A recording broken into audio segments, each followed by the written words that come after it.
दोस्तों, आज की चर्चा का विषय है, हम आधारभूत लोकतंत्र की बात करेंगे, जो कि चैप्टर 8 है, जो कि नई किताब आपकी एनसीईआरटी पे आधारित है।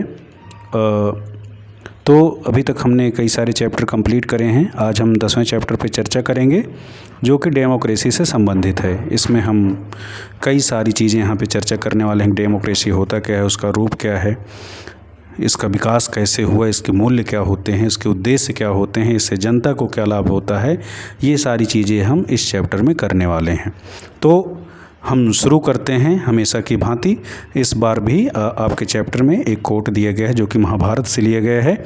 इसमें बताया गया है कि राजा नाम धर्मो गोप्तारम धर्मो रक्षति रक्षिता, यानी कि शासक धर्म की रक्षा करता है और जो धर्म की रक्षा करते हैं धर्म उनकी रक्षा करता है। ये बात महाभारत की है। इसमें और एक दूसरा कोट दिया गया है, जो कि रिगोबर्टा मेंचुतुम नाम के व्यक्ति का है। इनके अनुसार न्याय के बिना शांति नहीं, समानता के बिना न्याय नहीं, विकास के बिना समानता नहीं, संस्कृति और लोगों की पहचान और सम्मान के बिना लोकतंत्र नहीं। यानी कि यहाँ पे कई सारी शर्तें रखी गई कि लोकतंत्र के लिए क्या ज़रूरी है, न्याय के लिए क्या ज़रूरी है, समानता किस में निहित है, विकास किन चीज़ों में समाहित है, ये सब बातें यहाँ पे बताई गई। यानी कि न्याय के बिना शांति नहीं, यानी कि बिना न्याय के शांति स्थापित नहीं होगी। समानता के बिना न्याय नहीं, यानी कि समानता जब ही होगी तभी जो है न्याय की भावना पनपेगी। और विकास के बिना समानता नहीं, अगर विकास नहीं है किसी क्षेत्र में या किसी देश में, किसी राज्य में, तो वहाँ पे समानता स्थापित नहीं हो सकती है। संस्कृति और लोगों की पहचान और सम्मान के बिना लोकतंत्र नहीं, यानी कि संस्कृति और लोगों की पहचान अगर स्थापित हो रही है तब वहाँ पर जो है लोकतंत्र की स्थापना संभव हो पाएगी। ये कथन है रिगोबर्टा मेंचुतुम के। आगे हम बढ़ते हैं। यहाँ पर भी कुछ महत्वपूर्ण सवाल आपसे पूछे गए हैं, शायद इनके जवाब आपको पता हों। पहला सवाल है, शासन का अर्थ क्या है, यानी शासन क्या होता है, व्हाट इज़ एडमिनिस्ट्रेशन। ये दूसरा सवाल यहाँ पे दिया गया है कि हमें सरकार की आवश्यकता क्यों होती है, सरकार का काम क्या होता है, उसकी भूमिका क्या होती है, उसको सरकार को गठित करने का उद्देश्य क्या होता है, सरकार ना होने की स्थिति में क्या अव्यवस्थाएं फैलेंगी, ये सारी चीज़ें यहाँ पे शामिल हैं। तीसरा और महत्वपूर्ण सवाल है, लोकतंत्र का अर्थ क्या है, लोकतंत्र क्या होता है, व्हाट इज़ डेमोक्रेसी, और व्हाई इट इज़ इम्पॉर्टेंट, यानी कि ये महत्वपूर्ण क्यों है। इन सभी प्रश्नों के सवाल और उनके जवाब पर हम यहाँ पे चर्चा करने वाले। यहाँ पे आपको एक इमेज दिखाई दे रही होगी, जिसमें बहुत सारे टर्म्स को, बहुत सारी चीज़ों को यहाँ पे प्रदर्शित किया गया है, जैसे शासन, लोकतंत्र, न्यायपालिका, लोकसभा, कार्यपालिका, विधायिका, है ना। तो इन सारे प्रतिनिधि, कानून क्या होता है, प्रतिनिधि क्या होता है, विधायक क्या होते हैं, है ना, विधायक, प्रतिनिधि, ये तमाम सारी चीज़ें यहाँ पे आपको प्रदर्शित हो रही होंगी। हम इन सब चीज़ों के बारे में चर्चा करते हैं। सबसे पहले हम परिचय, जो कि आपका पहला टॉपिक है इस चैप्टर में, उसकी हम चर्चा करने वाले हैं। दीर्घकाल से मनुष्य समाज में रहता आ रहा है। जब बहुत से लोग एक साथ रहते हैं तब असहमति और अव्यवस्था की स्थिति उत्पन्न हो सकती है। यानी कि जब बहुत सारे लोग एक साथ रहते हैं तो हो सकता है उन सब की अंडरस्टैंडिंग अलग अलग हो, उन सब की सोच अलग अलग हो, उन सब की जो कार्यशैली है वो अलग अलग हो सकता है उनके विचार अलग हो, उनकी संस्कृति अलग, उनकी, है ना, निहित व्यक्तिगत हित जो हैं वो अलग अलग हों। ऐसी स्थिति में उनमें अव्यवस्था या असहमति का होना लाजमी है। ऐसे में होगा क्या, ऐसे में समाज में व्यवस्था और सद्भाव बनाए रखने के लिए नियम अनिवार्य हो जाते हैं। यानी कि ऐसी स्थिति में व्यवस्था और सद्भाव बनाए रखने के लिए किसकी आवश्यकता हो जाती है, नियम की, है ना। नियमों को बनाए जाना अति आवश्यक होता है। संभवतः हमारे घर में कुछ भी सामान्य नियम होते हैं जिनके पालन की अपेक्षा आपसे होती है। जैसे कि आप जिस विद्यालय में पढ़ते हैं वहाँ पर भी नियम होते हैं। यानी कि अब जैसे नियम के, अगर हम आपके घर की तुलना करें तो आपके घर में नियम है कि मान के चलो, अगर जैसे कि आपको छोटी मोटी चीज़ें खरीदारी करके जाना है तो पड़ोस की दुकान से आपको ला देना है। आपके मम्मी पापा या बड़े भाई बहन या कोई ऐसा है घर का सदस्य, वो आपसे कुछ कह रहा है कि पानी पीने के लिए ला दो या मेरा फ़ोन ला कर के दे दो, है ना, या और छोटी मोटी ऐसी चीज़ें जो आप करने में सक्षम हैं वो आप कर सकते हो। उन सब चीज़ों को करने के लिए एक व्यवस्था बनाई गई है। जैसे आपको सुबह टाइम से उठना है, ज़्यादा देर रात तक टीवी नहीं देखना है, गेम नहीं खेलना है ना, बड़ों की बात माननी है, बड़ों का सम्मान करना है, कोई गेस्ट आता है तो उसके साथ अच्छे से बिहेव करना है, दोस्तों के साथ मिलजुल के रहना है।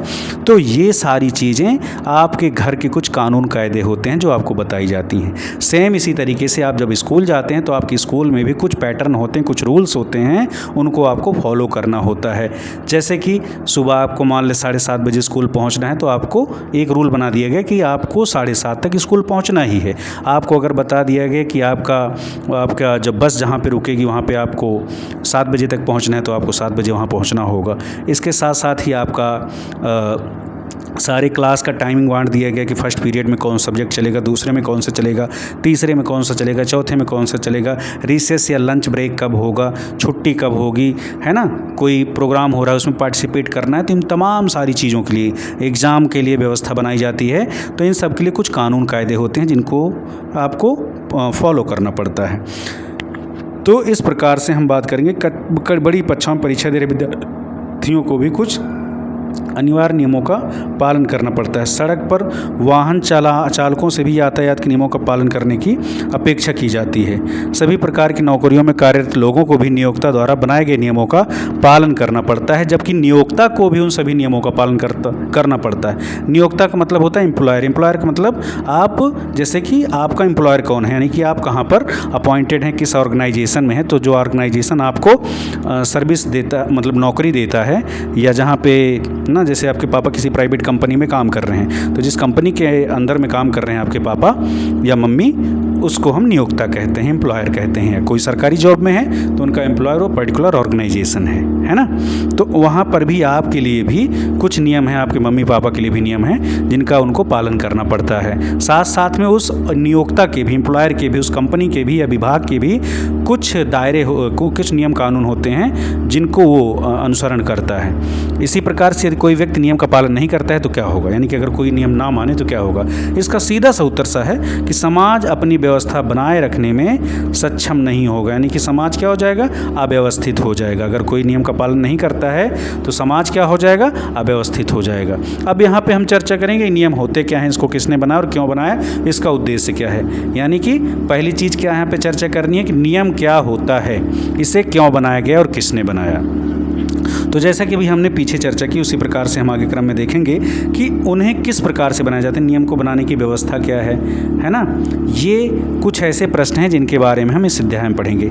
निर्णयों को लेने की प्रक्रिया, नियमों के विभिन्न समूहों से सामाजिक जीवन को व्यवस्थित करना और उनका पालन सुनिश्चित करना ही शासन कहलाता है। तो शासन क्या है, इसकी हम यहाँ पे अब बात करेंगे। शासन क्या है बच्चा लोग, शासन होता है कि निर्णयों को लेने की प्रक्रिया क्या है, यानी किस प्रकार से निर्णय लिया जाएगा, है ना, और नियमों के विभिन्न समूहों से सामाजिक जीवन को व्यवस्थित करना, यानी कि उससे हमारे जीवन में लागू करना ताकि हमारा जीवन व्यवस्थित हो, हमसे जुड़े हुए लोगों का व्यवस्थित हो, उनका पालन करना, है ना, और ये सारी चीज़ें सुनिश्चित करना ही शासन कहलाता है। सरकार उन व्यक्तियों के समूह या तंत्र को कहते हैं जो नियम बनाते हैं। यानी सरकार क्या होती है, महत्वपूर्ण बात आपके मन में आता है, सरकार क्या होती है। यहाँ पे बहुत सरल सी परिभाषा आपको समझाई गई है कि सरकार उन व्यक्तियों के समूह या तंत्र को कहते हैं जो नियम बनाते हैं और नियमों का अनुपालन सुनिश्चित करते हैं। कुछ अधिक महत्वपूर्ण नियमों को कानून कहा जाता है ना, यानी कि कुछ ऐसे नियम जो हैं जो अति महत्वपूर्ण होते हैं उनको कानून की कैटेगरी में रखा जाता है। इसका तात्पर्य कदापि नहीं कि जो नियम और कानून एक बार बन गए और सदा के लिए बन गए, यानी कि जो नियम और कानून एक बार बन गया तो जरूर नहीं कि सदा सर्वदा के लिए वैसा ही रहेगा। उसको बदला भी जा सकता है, उसको हटाया भी जा सकता है और उसको उसमें और ज़्यादा अभिवृद्धि की जा सकती है। तो कहने का मतलब है कि जो नियम या कानून बन गए हैं वो सदा सर्वदा एक जैसे नहीं रह सकते, बदलते हुए समाज परिस्थिति और आवश्यकता के अनुसार उनमें परिवर्तन किया जाता है। बहुत सारे कानून ऐसे भी हैं जिनको जो कुछ सालों पहले बने थे लेकिन उनको अभी क्या किया गया है कि कानून प्रक्रिया के द्वारा हटा दिया गया है। क्यों? क्योंकि वो समय बदलते हुए समय के साथ अब वो उपयोगी नहीं रह गए हैं। तो कहने का मतलब नियम कानून जो बनते हैं वो आवश्यकता अनुसार बदले भी जाते हैं, हटाए भी जाते हैं, परिवर्तन भी किया जाता है। अब आगे क्या है, जिस प्रकार घर पर आप अपने माता पिता के किसी विशेष नियम के बारे में चर्चा करते हैं, तो विद्यार्थी संघ, विद्यालय, विश्वविद्यालय प्रबंधन से नियमों में बदलाव के लिए कह सकते हैं, उसी प्रकार समाज को संचालित करने वाले कानूनों और नियमों में नागरिक भी अपनी बात रखते हैं। हम जानेंगे कि ऐसा किस प्रकार होता है, यानी कि नागरिकों के द्वारा किस प्रकार से कानूनों का पालन किया जाता है, उनकी हम चर्चा करेंगे। तो यहाँ पे आप स्क्रीन पे देख रहे होंगे कि एक इमेज दिखाई दे रही है। इस इमेज में आपको क्या क्या दिख रहा है, क्या हो रहा है, आपको क्या इससे जानकारी मिल रही है ना। एक सड़क है, ट्रैफिक रूल्स को दिखाया गया है, गाड़ियाँ चल रही हैं, कुछ लोग हैं जो पैदल चल रहे हैं, बाइक है, कार है ना, उन सब के लिए अलग अलग व्यवस्था बनी है। तो जहाँ तक है, इस चित्र को देख करके आपको ट्रैफिक नियमों के बारे में जानकारी हो रही होगी। यानी कि ट्रैफिक नियम का मतलब होता है कि रोड पे आप जब चलते हैं तो आपको कुछ सेट ऑफ रूल्स, कुछ कानून, कुछ व्यवस्था का पालन करना पड़ता है। उन्हीं नियमों को हम यातायात नियम कहते हैं, जिसके बारे में ये चित्र जानकारी दे रहा है। अगर अब दूसरे पिक्चर की बात करें तो इसमें क्या है कि कुछ लोग मतलब बहुत सारी गाड़ियाँ, कार, साइकिल, पैदल लोग सब उलझे हुए हैं, सब इधर उधर भाग रहे हैं, सब कुछ अव्यवस्थित है। तो इन दोनों चित्रों पे अगर आप गौर करें तो पहले वाले चित्र में आप देख रहे हैं कि सब कुछ बहुत ही सामंजस्यपूर्ण तरीके से, बहुत ही नियमित तरीके से हो रहा है, क्योंकि यहाँ पे लोग जो हैं, इस चित्र में जो दिखाया गया है, ये लोग नियम का पालन कर रहे हैं, ट्रैफिक नियमों का पालन कर रहे हैं। और दूसरे चित्र में अगर यहाँ पे आप देखेंगे तो यहाँ पे कोई ट्रैफिक नियम का पालन नहीं कर रहा है। हो सकता है किसी को चोट लग जाए, हो सकता है कोई जाम में फंस जाए, हो सकता है ना, किसी को इमरजेंसी में कहीं पहुँचना हो, पहुँच ना पाए।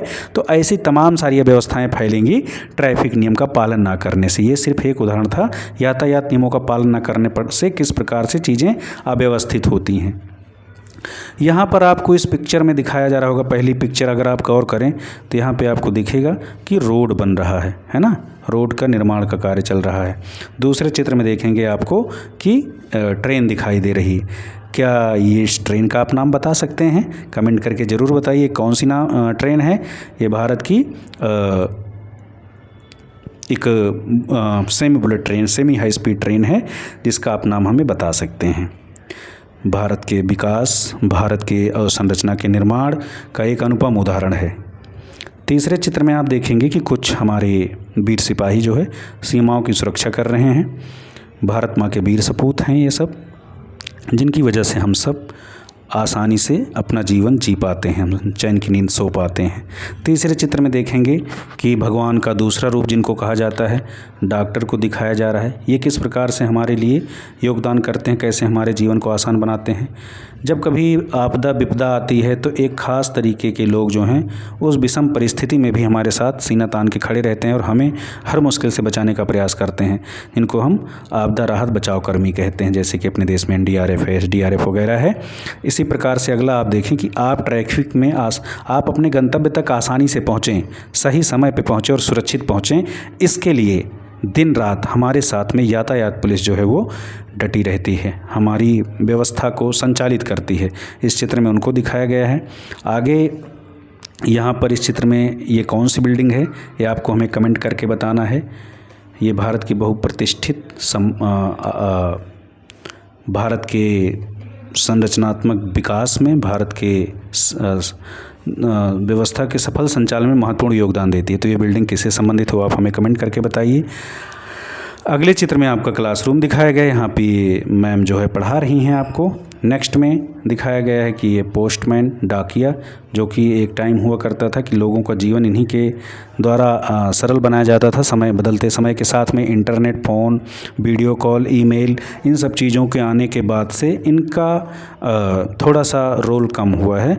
एक समय ऐसा था मनी ट्रांसफ़र से ले करके आपको आपकी नौकरी की ज्वाइनिंग लेटर जो है, कोई ख़ास संदेश, ये सारी चीज़ें इन्हीं के माध्यम से दी जाती थी। अगले चित्र में आप किसी बैंक का दृश्य देख रहे हैं। तो ये तमाम सारी चीज़ें देख करके आपको क्या क्या याद आता है या क्या समझ में आता है, वो आप हमें कमेंट करके ज़रूर बताइए। अब यहाँ पे बताया गया सरकार क्या होती है, आपने पहले देख लिया। अब सरकार के 3 अंग होते हैं, वो अंग कौन कौन से हैं यहाँ पर आपको बताया गया है। विश्व भर में समाज जिस प्रकार से कार्य करता है उसे डिजिटल तकनीकी परिवर्तित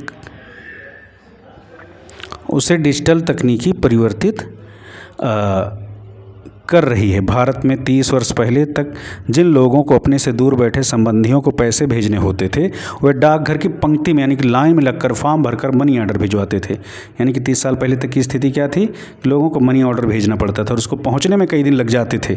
और आज की टाइम पे ऐसा क्या है कि आपको कहीं लाइन में नहीं लगना है, सब कुछ डिजिटल इंफ्रास्ट्रक्चर है।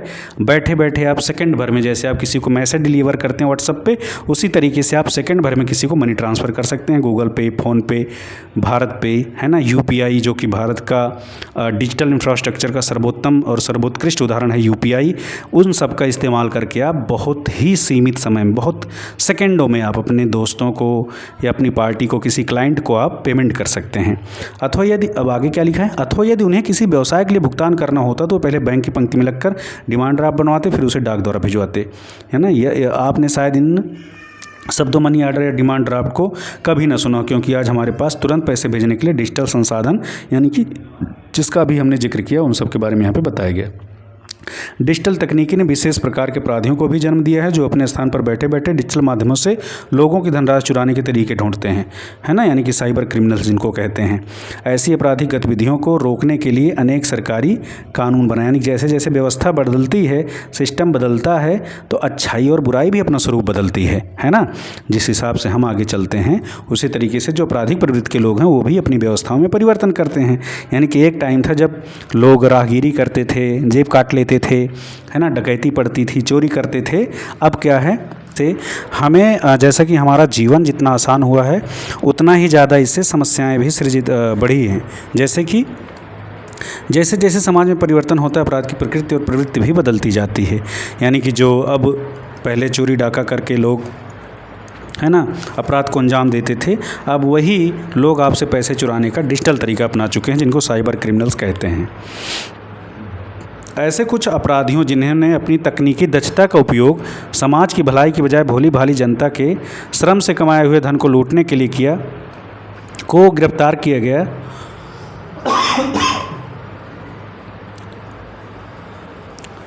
और न्यायालय द्वारा उन्हें दोषी ठहराया गया। सामान्यतः उन्हें आर्थिक दंड के साथ साथ जेल की सज़ा भी दी जाती है। इस उदाहरण से हम देख सकते हैं कि किस प्रकार के तीनों अंग अथवा शाखाएं एक साथ कार्य करते हैं। सरकार के अंग की अगर हम बात करें तो 3 अंग होते हैं, है ना, विधायिका, कार्यपालिका और न्यायपालिका। विधायिका का काम है कानून बनाना, कार्यपालिका का काम है उनको लागू करना और न्यायपालिका का काम है न्याय देना। यानी कि आपके साथ अन्याय हो रहा है, आप जिन बातों के हकदार हैं, अगर वो नहीं मिलता है तो आपकी न्याय की स्थापना के लिए न्यायपालिका काम करती है। इनको हम विस्तार से भी हम समझते हैं। विधायिका के बारे में जैसा कि आपको बताया गया है, विधायिका क्या है, वह अंग जो नए कानून बनाती है, यानी कि ऐसा अंग जो क्या करता है, कानून बनाता है और जो कभी कभी पुराने कानूनों में संशोधन अथवा वर्तमान कानून को निरस्त भी करती है। यह कार्य जनता के प्रतिनिधियों की सभा द्वारा किया जाता है। भारतीय शासन प्रणाली का हम आगे अवलोकन करेंगे, इन चीज़ों के बारे में विस्तार से आगे चर्चा की जाएगी। ये संघीय स्तर पर संसद होती है, जिसको केंद्र में भी केंद्र बोलते हैं, है ना। केंद्रीय स्तर पर जो पूरे भारत के लिए कानून बनाती है उसको भारतीय संसद कहते हैं। इसी प्रकार से प्रत्येक राज्य की अपनी अलग अलग विधायिकाएँ हैं, जिनको हम उस राज्य की विधानसभा कहते हैं। इसी प्रकार से अगर कार्यपालिका की बात करें तो कार्यपालिका क्या होता है, वह अंग जो कानूनों को लागू करती है। इसके अंतर्गत कौन कौन आता है, इसके अंतर्गत राष्ट्रपति, है ना, राष्ट्र या राज्य के प्रमुख जैसे कि राष्ट्रपति और राज्यपाल, और कौन कौन जैसे कि मुख्यमंत्री भी इसमें शामिल हैं। और कौन आता है, मंत्रीगण आते हैं। और कौन आता है, कई सारी एजेंसियां आती हैं, जिन सब का दायित्व क्या है, उन सब का दायित्व है कि इन कानूनों को लागू करना, है ना। जैसे कि यहाँ उदाहरण में आपको साइबर पुलिस के बारे में बताया गया कि अगर किसी के साथ भी साइबर क्राइम होता है तो साइबर क्रिमिनल से निपटने के लिए, साइबर क्राइम होने के बाद उसको कैसे व्यवस्था को संचालित करना है, इसके लिए एक निकाय बनाया गया जिसको साइबर पुलिस कहते हैं, है ना। तो उन कानूनों को लागू करना, ये काम इन एजेंसियों का होता है। अब आगे हम बात करते हैं न्यायपालिका की। न्यायपालिका क्या है, यानी कि जो आपको न्याय दिलाए, है ना, आपके न्याय की व्यवस्था की स्थापना करे, उसे न्यायपालिका कहते हैं। भारत में 3 स्तरीय न्यायपालिका पाई जाती है ना। सबसे ऊपर सर्वोच्च न्यायालय है, सुप्रीम कोर्ट जिसको कहते हैं, उसके बाद में जो है आपका हाई कोर्ट होता है प्रत्येक राज्य या एक या एक से अधिक राज्यों के लिए, और प्रत्येक ज़िले में जिला अदालतें, जिनको सत्र न्यायालय या जिला अदालत कहते हैं, वो पाई जाती हैं, जो कि चरणबद्ध तरीके से आपके साथ अगर अन्याय हो रहा है, आपको न्याय नहीं मिल रहा है, तो उसका निस्तारण किया जाता है। न्यायपालिका क्या है? न्यायालयों की प्रणाली है जो इस बात का निर्णय करती है कि क्या किसी ने कानून तोड़ा है, और यदि तोड़ा है तो उस पर क्या कार्यवाही की जाए, है ना। तो ये काम किसका होता है? न्यायपालिका का होता है। इसी प्रकार से या फिर यदि आवश्यक हो तो उससे क्या दंड दिया जाए, यानी किसी ने अगर कानून तोड़ा है तो उसको किस प्रकार से दंडित किया जाए। कभी कभी इस बात की भी जांच करती है कि क्या कार्यपालिका द्वारा लिया गया कोई निर्णय ठीक है या नहीं, अथवा विधायिका द्वारा पारित किया गया कोई कानून भली भांति परखा गया है और सभी के हित में है या नहीं। इन सारी बातों की जांच कौन करती है? न्यायपालिका करती है। यहाँ पे एक महत्वपूर्ण टर्म दिखाई दिया होगा आपको, शक्तियों का पृथक्करण, यानी कि पावर शेयरिंग, है ना। इसमें होता क्या है कि पुराने टाइम पे जो राजे रजवाड़े होते थे वो खुद ही न्यायपालिका के प्रमुख होते थे, यानी कि खुद ही वो न्याय करते थे, खुद ही विधायिका होते थे, यानी कि जो उन्होंने बोल दिया वही कानून बन गया, और खुद ही वो कार्यपालिका होते, यानी कि उन्होंने जो कहा उसको लागू कैसे करना, किस प्रकार से लागू करवाना है, ये भी काम वो स्वयं करते थे। अब इसमें समस्या क्या उत्पन्न हुई कि पहली बात तो इफिशियंसी की आती कि कोई व्यक्ति एक साथ सभी कामों में निपुण नहीं हो सकता है ना। यानी कि कोई ऐसा व्यक्ति जरूरी नहीं है कि वो अच्छे से नियम कानून भी बना ले, उनको लागू भी कर ले, सही प्रकार से उन नियमों को लागू ना होने की स्थिति में लोगों के साथ न्याय भी कर ले, है ना। ऐसा संभव नहीं है। पुराने टाइम पे निरंकुश राजाओं की बहुत सारी कहानियां सुनने को मिली थी। तो इससे क्या था, दूसरा समस्या क्या क्रिएट हुई इससे कि जब शक्तियों का पृथक्करण नहीं था, यानी कि सारी शक्तियाँ एक ही व्यक्ति के अंदर या फिर एक ही निकाय के अंदर अगर समाहित होती थी तो समस्या क्या आती थी? एक तो इफिशियंसी की आती थी, दूसरी यह आती थी हो सकता है उसमें निरंकुशता आ जाए, है ना, कि अगर उसको नियंत्रित करने वाला कोई ना हो तो वो आउट ऑफ कंट्रोल चला जाए।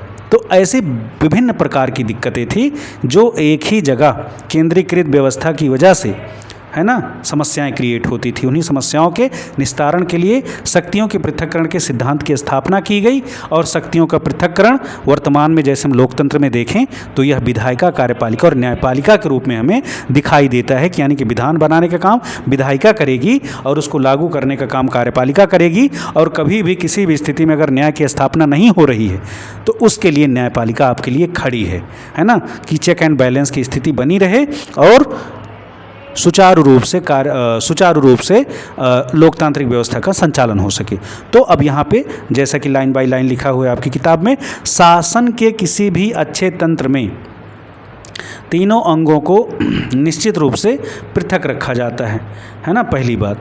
जबकि ये तीनों एक दूसरे को प्रभावित करते हैं, कार्य भी एक साथ करते हैं, और यही विभाजन क्या कहा जाता है? शक्तियों का पृथक्करण कहा जाता है। इसका उद्देश्य क्या है? इसका उद्देश्य है पूरी प्रणाली को नियंत्रित करना एवं संतुलन बनाए रखना, अर्थात सरकार का प्रत्येक अंग दूसरे अंग के कार्यों की निगरानी कर सकता है, और यदि कोई अंग अपनी अपेक्षित भूमिका से परे जाकर कार्य करता है तो उसे नियंत्रित कर पुनः संतुलन की स्थिति लाता है।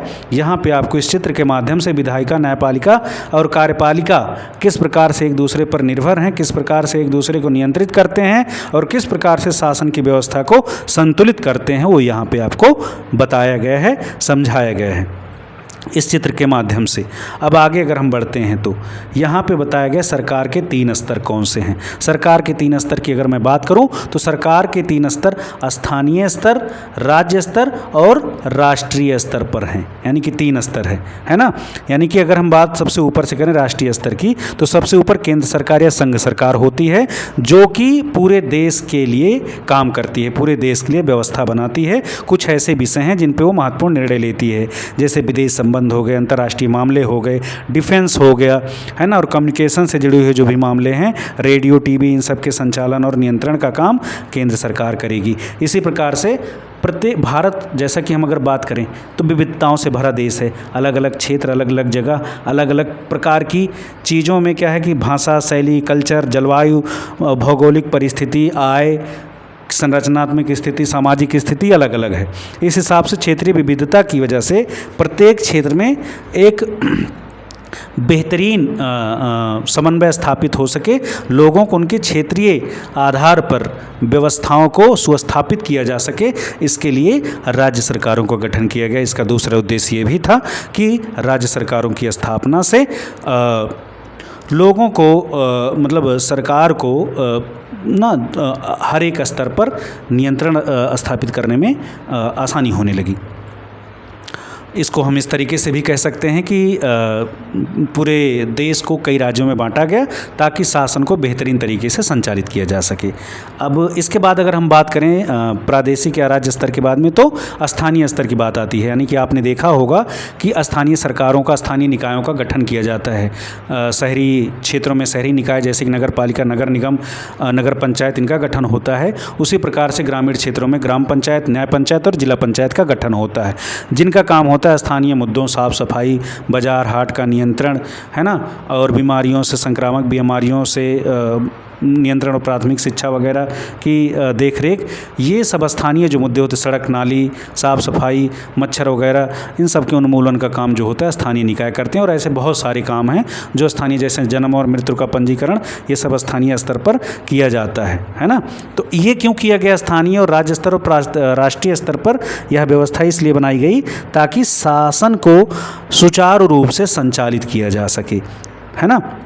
जैसे यहाँ पे बताया गया कि प्रत्येक स्तर भिन्न विषयों पर कार्य करता है। इसे तुलनात्मक परिप्रेक्ष्य में देखें तो यदि आपके घर का बल्ब नहीं जल रहा है तो ऐसे में आप पहले बल्ब, स्विच, फ्यूज आदि जांचेंगे। यदि वे काम नहीं करें तो आप बिजली मिस्त्री को बुलाएंगे।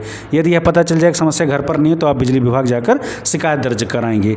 यहाँ भी समस्या के समाधान के 3 स्तर हैं। भारत में स्थानीय सरकारें, राज्य सरकारें, केंद्र सरकार या संघ सरकार है। मान लिया कुछ दिनों तक भारी वर्षा के कारण एक जिले के किसी क्षेत्र में बाढ़, ये चित्र आप देखिए, यहाँ पे केंद्र सरकार, राज्य सरकार, स्थानीय सरकार, है ना, इनका बेहतरीन मॉडल यहाँ पे दिखाया गया है। राष्ट्रीय स्तर पर केंद्र सरकार, राज्य स्तर पर राज्य सरकारें और स्थानीय स्तर पर नगर अथवा ग्राम पंचायत, है ना, इन सब का दिखाया गया है। तो जैसे कि अभी हम बात कर रहे थे, भारत में स्थानीय सरकारें, राज्य सरकारें और संघ सरकार जो है वो है, जो कि यहाँ पे उदाहरण दिया गया कि मान लिया कुछ दिनों तक भारी वर्षा के कारण एक जिले के किसी विशेष क्षेत्र में बाढ़ आ गई। यदि वह ज़्यादा भीषण नहीं है तो स्थानीय प्राधिकारी उस स्थिति को संभाल सकते हैं। और यदि बाढ़ अनेक नगरों और बहुत से गाँव को प्रभावित करती है तो राज्य सरकार आगे आती है और इसकी जिम्मेदारी उठाते हुए प्रभावित लोगों को बचाने के लिए बचाव दल भेजती है। किंतु यदि बाढ़ भयानक रूप ले लेती है और विशाल क्षेत्र को प्रभावित करती है तो वहाँ पर क्या होता है, केंद्र सरकार की मदद ली जाती है ताकि राहत सामग्री और सेना के द्वारा स्थिति को नियंत्रित किया जा सके। यहाँ पे ये दिखाया गया है। अब आगे हम बात करें, सामने के पृष्ठ पर दी गई तालिका में सरकार के तीनों अंगों, है ना, यानी कि ऊपर जो आपने भी चित्र देखा था आपकी बुक में, वो सामने के पृष्ठ पे दिखाया गया होगा। यहाँ पे PDF वर्जन आप देख रहे हैं बुक का। इनके बारे में विस्तार से विधानसभाओं की निश्चित भूमिका अगली कक्षा में पढ़ाया जाएगा। यानी कि इसके बारे में विस्तार से आप कब जानेंगे? अगली क्लास में जानेंगे बच्चा लोग। उसके लिए क्लास में अच्छा नंबर से पास करना पड़ेगा, समझा ना बबुआ? अभी दिया गया, देखो यहाँ पे क्या है। न्यायपालिका, अखिल भारत का सर्वोच्च न्यायालय, यानी कि पूरा का राष्ट्रीय स्तर पर। राज्य स्तर पर उच्च न्यायालय है। विधायिका की अगर बात करें तो राष्ट्रीय स्तर पर 2 सदन होते हैं जिसको संसद कहते हैं, और उसके 2 सदन कौन से हैं? लोकसभा और राज्यसभा। और राज्य स्तर पर राज्य का विधानमंडल अथवा विधानसभा जिसको कहते हैं। कई राज्यों में 1 सदनीय विधानसभा है, विधानमंडल है। कई राज्यों में 2 सदनीय विधानमंडल है जिनको क्रमशः विधानसभा और विधान परिषद कहते हैं। तो आज की क्लास में हम अभी इतना ही डिस्कस करते हैं। मिलते हैं अगली क्लास में। तब तक के लिए हंसते रहिए, गुनगुनाते रहिए और अच्छे से पढ़ते रहिए। धन्यवाद।